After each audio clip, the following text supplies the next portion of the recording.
ನಾನೇ ಗೆದ್ದರೂ ಮತಯಂತ್ರ ನಂಬುವುದಿಲ್ಲ ಎಂದು ಲೋಕಸಭಾ ಚುನಾವಣೆಯ ಬಳಿಕ ಉತ್ತರ ಪ್ರದೇಶದ ಮಾಜಿ ಮುಖ್ಯಮಂತ್ರಿ ಅಖಿಲೇಶ್ ಸಿಂಗ್ ಅವರು ಹೇಳಿದ್ದರು. ಎಲ್ಲ ಕಡೆ ವಂಚಿಸಲು ಸಾಧ್ಯವಿಲ್ಲವಾದ್ದರಿಂದ ಪ್ರಧಾನಿ ಮೋದಿಯವರ ತಂಡವು ಸಮಯ ಮತ್ತು ಜಾಗ ನೋಡಿ ಮತಯಂತ್ರ ಮೋಸ ನಡೆಸುತ್ತಿದೆ ಎಂಬುದು ಗೃಹ ಮಂತ್ರಿ ಜಿ ಪರಮೇಶ್ವರ್ ಮತ್ತು ಕೆಲವು ಕಾಂಗ್ರೆಸ್ ನಾಯಕರ ಅಭಿಪ್ರಾಯ. ನಾಂದೋಡ್ ಲೋಕಸಭಾ ಕ್ಷೇತ್ರವನ್ನು ಕಾಂಗ್ರೆಸ್ ಭಾರೀ ಅಂತರದಿಂದ ಗೆದ್ದಿತ್ತು. ಅಲ್ಲಿನ ಎಲ್ಲ ವಿಧಾನಸಭಾ ಕ್ಷೇತ್ರಗಳನ್ನು ಬಿಜೆಪಿ ಗೆದ್ದಿದೆ.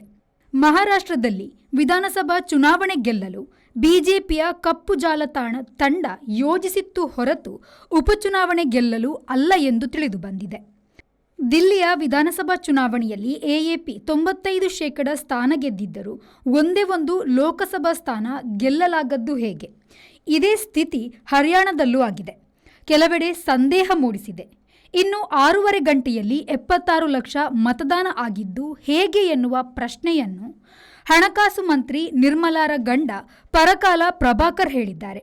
ಆರ್ಥಿಕ ತಜ್ಞರಾದ ಪರಕಾಲ ಪ್ರಭಾಕರ್ ಅವರು ಭಾರತದ ಹಣಕಾಸು ಸ್ಥಿತಿ ಹಳ್ಳ ಹಿಡಿದಿರುವುದರ ಬಗ್ಗೆ ಎಚ್ಚರಿಕೆ ನೀಡುತ್ತಲೇ ಬಂದಿದ್ದಾರೆ.